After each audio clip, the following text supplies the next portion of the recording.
बच्चों, आप सभी का कैम स्टडी चैनल में स्वागत है। आज हम हिंदी में पढ़ने जा रहे हैं क्रिया। क्रिया किसे कहते हैं, क्रिया के कितने भेद होते हैं, इन सभी चीज़ों की जानकारी आज हम लेंगे। तो आप सभी जानते हो क्रिया किसे कहते हैं। क्रिया से क्रिया मतलब क्रिया नाम से ही इसका अर्थ परिभाषित हो रहा है। क्रिया यानी काम करना, किसी भी काम का करना क्या कहलाता है, क्रिया कहलाता है। और क्रिया कितने प्रकार, तीन आधार पर इसके भाग किए गए हैं। कर्म के आधार पर और संरचना के आधार पर, काल के आधार पर। कर्म के आधार पर क्रिया को कितने भागों में बांटा जाता है, दो भागों में बांटा जाता है, सकर्मक और अकर्मक क्रिया। सकर्मक किसे कहते हैं, जिसमें सकर्मक यानी कि कर्म सहित, अकर्मक जिसमें कर्म नहीं होता। उसके बाद है संरचना के आधार पर क्रिया के भेद। संरचना के आधार पर क्रिया के भेद कौन कौन से, संयुक्त क्रिया है, पूर्वकालिक क्रिया है, पूर्णकालिक क्रिया है, नाम धातु क्रिया है, कृदंत क्रिया है। तो उसके बाद है अपना काल के आधार पर। काल के आधार पर तो सभी जानते हैं, भूतकालिक, भविष्यकालिक और वर्तमान काल, ये काल के आधार पर हो जाता है। तो क्रिया की आप परिभाषा लिखिए। क्रिया की परिभाषा है वे शब्द जो, लिखो आप, जिस शब्द से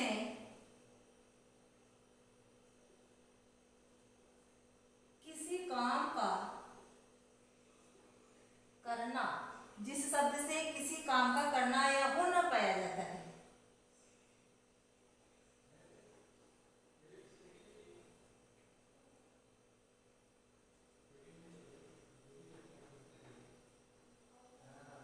पाया जाता है उसे क्या कहते हैं, क्रिया कहते हैं। क्रिया किससे बनती है, धातु से। किससे बनती है, धातु से। धातु किससे आया हुआ शब्द है, संस्कृत। संस्कृत की क्रिया शब्द से आया हुआ है धातु। तो धातु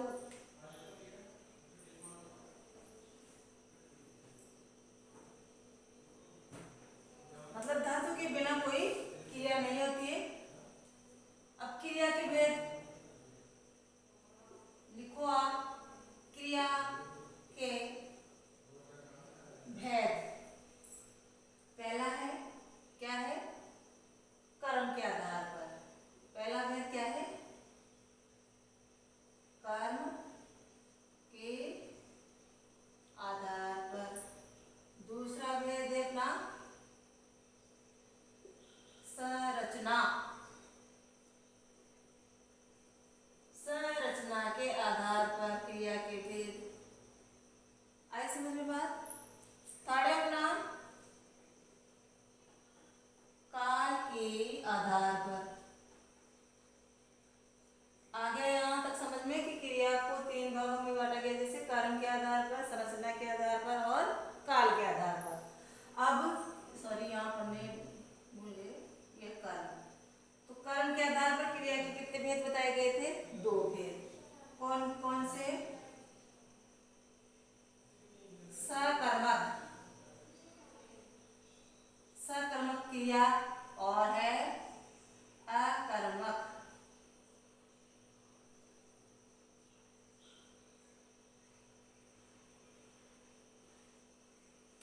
आगे यहाँ तक समझ में। काल के आधार पर क्रिया के भेद कितने हैं, तीन।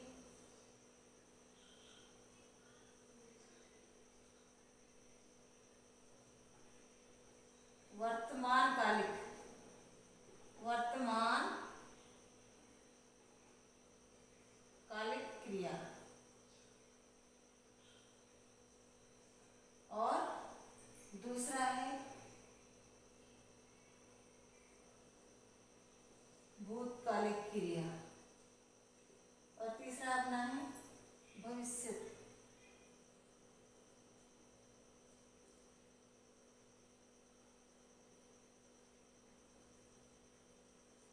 क्रिया। आगे आता समझ। अपना रह गया, क्या रह गया अपना, संरचना के आधार पर क्रिया के भेद। तो संरचना के आधार पर क्रिया के भेद क्या है,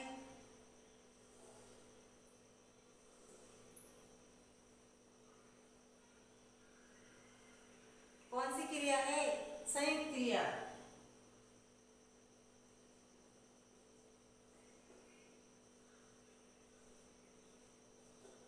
दूसरी है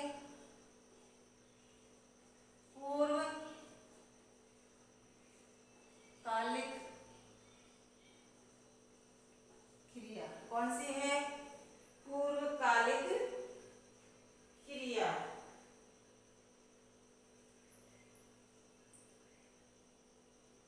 फिर है प्रेरणार्थक,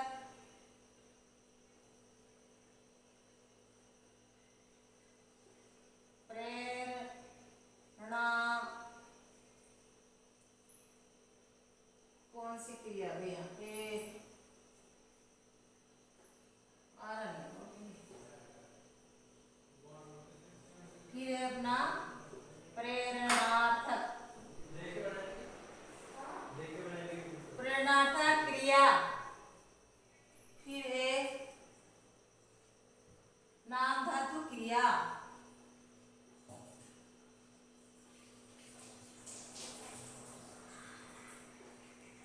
कौन सी आ गई? संयुक्त क्रिया, पूर्वकालिक क्रिया, प्रेरणार्थक क्रिया, नाम धातु क्रिया, और रह गया अपना अब क्या है? कृदंत क्रिया। कौन सी है? कृदंत क्रिया।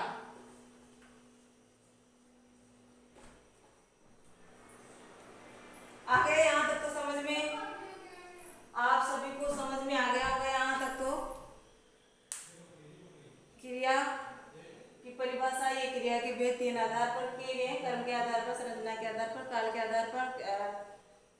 तो अब इनकी परिभाषाएं समझ लो। शॉर्ट स्क्रीनशॉट ले लीजिए आप इसका।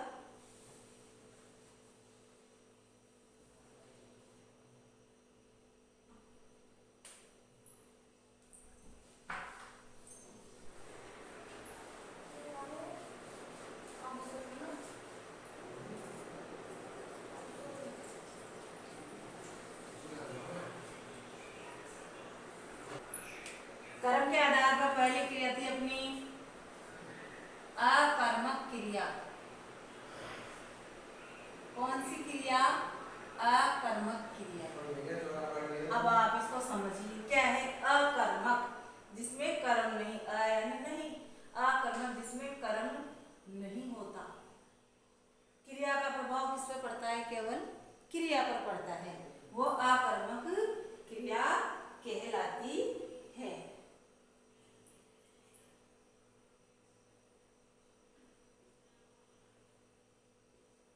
जिसमें कर्म नहीं होता तथा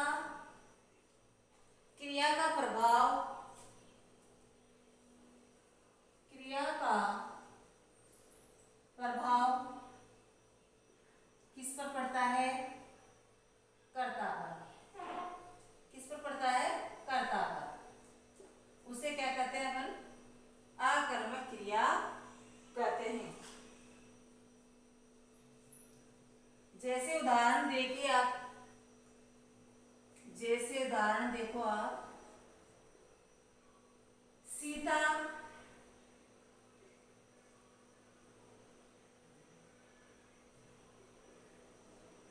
दौड़ती है, तो सीता दौड़ती है, क्रिया है क्या है? दौड़ना। इसका प्रभाव किस पे पड़ रहा है? सीता पर पड़ रहा है, इसलिए यह कर्मक क्रिया होगी। उदाहरण देख लो, सीता तेज दौड़ती है या सीता बहुत दौड़ती है, तब भी क्रिया कौन सी होगी? अकर्मक क्रिया होगी। आपको आ गया होगा तो समझ में। दूसरी है अपनी सकर्मक क्रिया। दूसरी कौन सी है? सकर्मक क्रिया।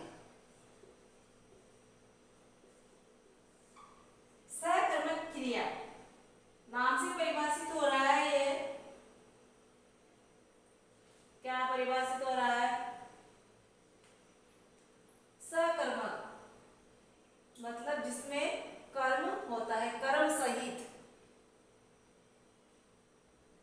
जिसमें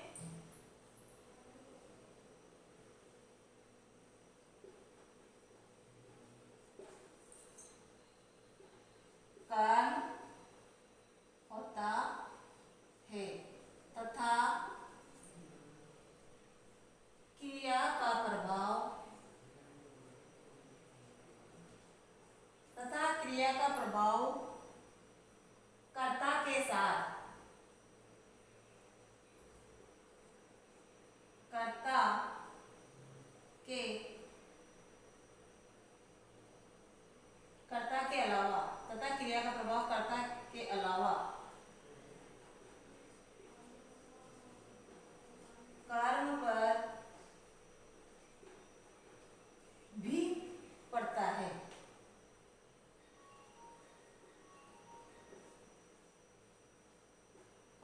उसे क्या कहते हैं? सकर्मक क्रिया कहते हैं। जैसे उदाहरण देखिए आप, जैसे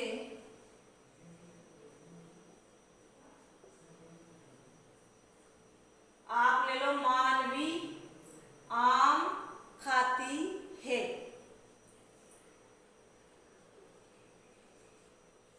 मानवी आम खाती है भाई। क्रिया क्या हो गई? खाना। प्रभाव किसने खाया? मानवी ने। क्या खाया? आम खाया। तो दोनों पे प्रभाव पड़ रहा है, क्योंकि कौन खा रहा है? मानवी। और कब क्या हो रहा है? आम। ठीक है, तो दोनों पे प्रभाव पड़ रहा है, इसलिए यह सकर्मक क्रिया कहलाएगी। इसके बाद अपना है संरचना के आधार पर पढ़ा था अपन ने, क्या कौन सी क्रिया? संयुक्त क्रिया। तो वो है संयुक्त क्रिया। संयुक्त का क्या होता है? मिलना। एक क्रिया और जैसे दो क्रिया है, दोनों क्रियाएं मिलकर के जो क्रिया बनाती है, एक क्रिया का दूसरी क्रिया से मिलकर जो क्रिया बनाई जाती है वो क्या कहलाती है? संयुक्त क्रिया कहलाती है।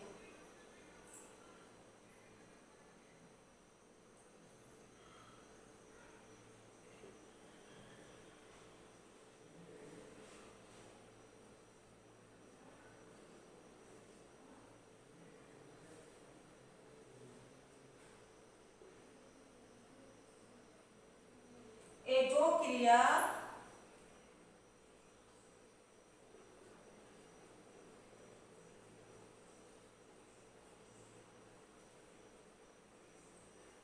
दूसरी क्रिया से मिलकर, जो क्रिया दूसरी क्रिया से मिलकर बनती है, क्या है?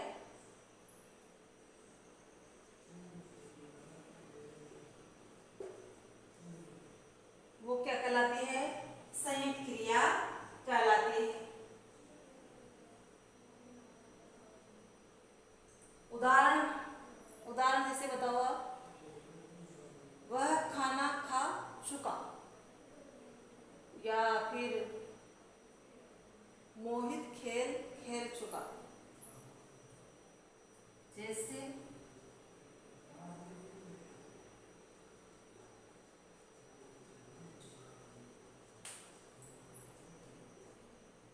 मोहित खेल खेल चुका। इसमें संयुक्त क्रिया हो गई, कौन सी? खेल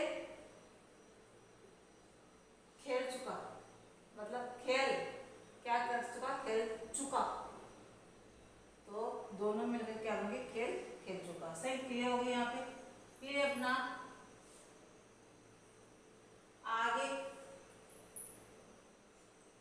आगे यहाँ तक समझ में सबको? आगे अपनी आएगी प्रेरणार्थक क्रिया। कौन सी क्रिया? प्रेरणार्थक क्रिया। जैसे कि नाम से परिभाषित हो रहा है, ये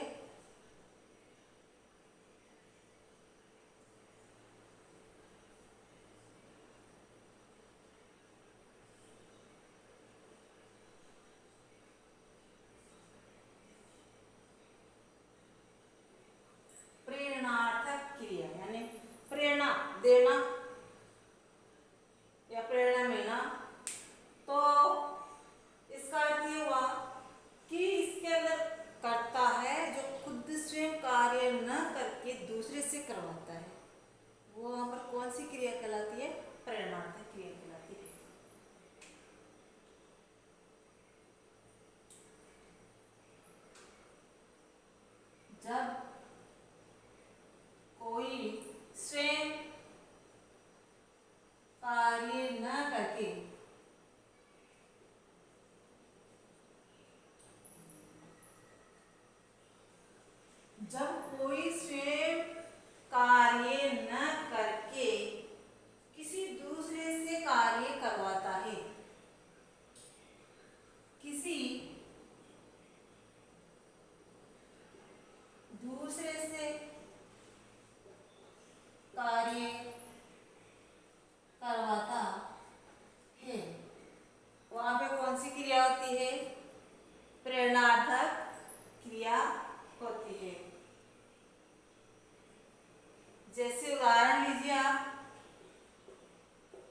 जैसे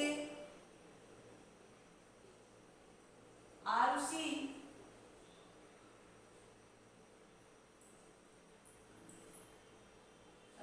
और ले लीजिए, जैसे शिक्षक, शिक्षक ने आरुषि से पाठ पढ़वाया। भाई जो शिक्षक है वह स्वयं नहीं पढ़ करके किससे पढ़वा रहा है, वो आरुषि से पढ़वा रहा है। तो स्वयं कार्य नहीं कर रहा, किसी से करवा रहा है, आरुषि से। तो यहाँ पर कौन सी क्रिया हो गई, प्रेरणार्थक क्रिया। फिर है अपना पूर्वकालिक क्रिया। कौन सी क्रिया, पूर्वकालिक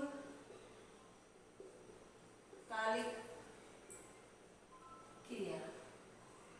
पूर्वकालिक नाम से परिभाषित हो रहा है, नाम से क्या परिभाषित हो रहा है, पूर्वकालिक क्रिया। यानी कि एक, जैसे मैंने एक कार्य करा, उसके जस्ट दूसरा कार्य कर लिया, वही पूर्वकालिक। जैसे रोहित ने खाना खाया और सो गया, अंकित ने जैसे खाना खाया सो गया, या खेल के नहाया, कोचिंग से आकर के उसने नहाया। तो ये दो क्रियाएं हो गई। तो उस क्रिया को करके दूसरी क्रिया उसने शुरू कर दी।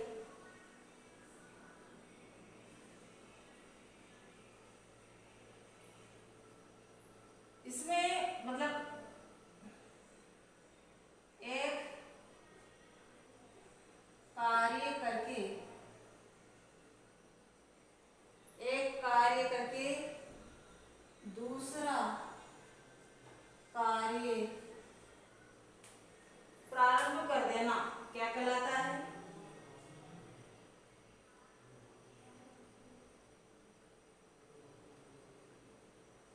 एक कार्य करके या एक कार्य समाप्त करके दूसरा कार्य शुरू कर देना क्या कहलाता है,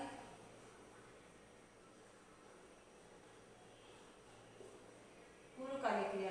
तो एक कार्य करके या एक कार्य समाप्त करके, इसको यहाँ पे समाप्त लिख सकते हो कि एक कार्य समाप्त करके दूसरा कार्य शुरू कर देना, तुरंत दूसरा कार्य शुरू कर देना क्या कहलाता है, पूर्वकालिक क्रिया कहलाता है। जैसे जैसे अपन लिख लें, उदाहरण लेते हैं अपन, प्रिंस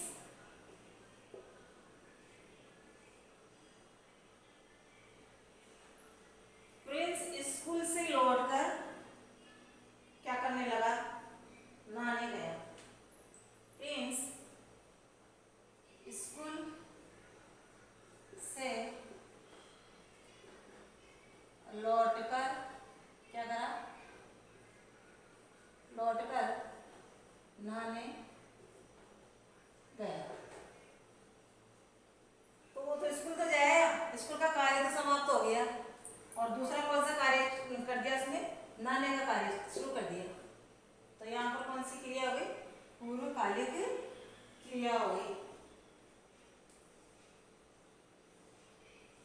फिर है अपना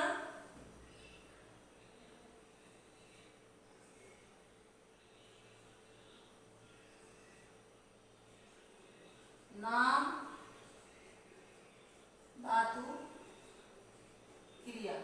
कौन सी क्रिया, नाम धातु क्रिया। इसके अंदर क्या होता है,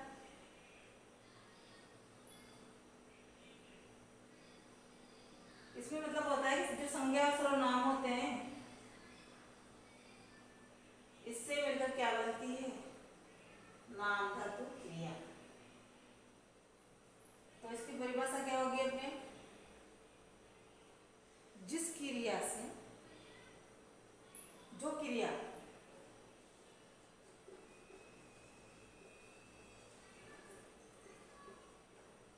संज्ञा,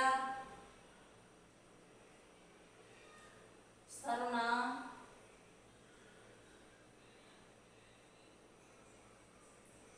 तथा विशेषण, जो क्रिया संज्ञा सर्वनाम तथा विशेषण आदि से मिलकर बनती है,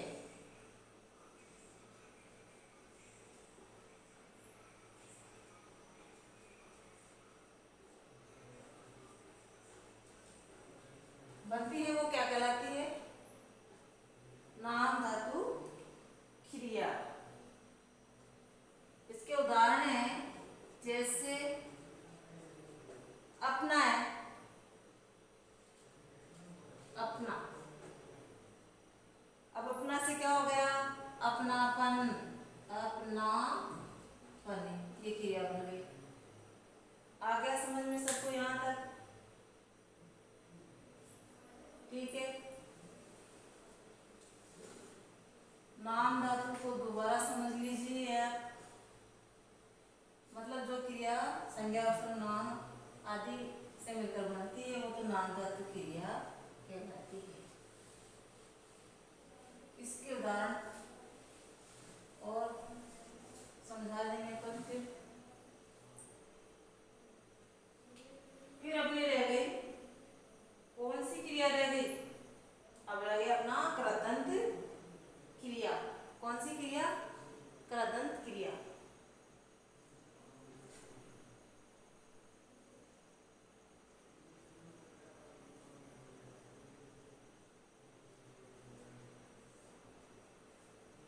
हाँ चलो सर, क्या होती है कृदंत क्रिया? मतलब जो क्रिया शब्दों के अंत में प्रत्यय के योग से बनते हैं वो कृदंत क्रिया करते हैं। क्रिया शब्दों के अंत में प्रत्यय किसी के योग से, प्रत्यय के योग से बनते हैं। प्रत्यय तो सभी जानते हैं, क्रिया के पीछे जुड़ते हैं और उपसर्ग प्रारंभ में जुड़ते हैं। तो इसकी परिभाषा लिखो, क्रिया शब्दों के अंत में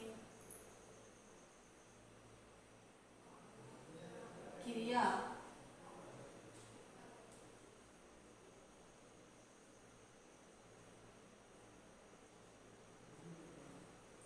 शब्दों के अंत में प्रत्यय के योग से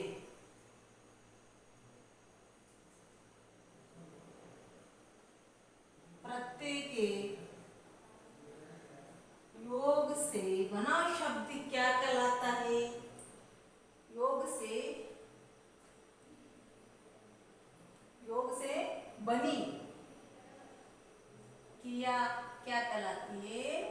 कृदंत क्रिया कहलाती है। भाई आया समझ में? जैसे है चल है, जैसे धातु, जैसे क्या हो गई? चल धातु है, इसके ना प्रत्यय जोड़ देंगे तो क्या हो जाएगा? चलना। लिख धातु है, लिख धातु है तो उसमें भी क्या हो जाएगा? ना प्रत्यय जोड़ देंगे तो क्या हो जाएगा? लिखना, लिखकर, चलना, चलकर, ये सब क्या कहलाती है? कृदंत क्रिया कहलाती है। आ गया यहाँ तक सबको समझ में?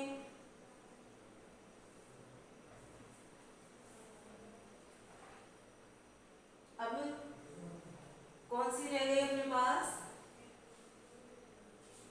हाँ, काल के आधार पर तो सभी नॉर्मली जानते हैं। काल के आधार पर वर्तमान काल में जो क्रिया हो रही है और भूतकाल के यानी कि जो पीछे बीता हुआ है वो, और भविष्य काल होता है आने वाला जो समय, वो क्रियाएं हैं। आकर्मक और सकर्मक में सब मैंने अपना आकर्मक सकर्मक में किस प्रकार से परिवर्तन, जिसमें कर्म होता है वो क्या कहलाती है? सकर्मक, और जिसमें कर्म नहीं होता है वो अकर्मक कहलाती है। तो आज के लिए बस इतना ही काफी है।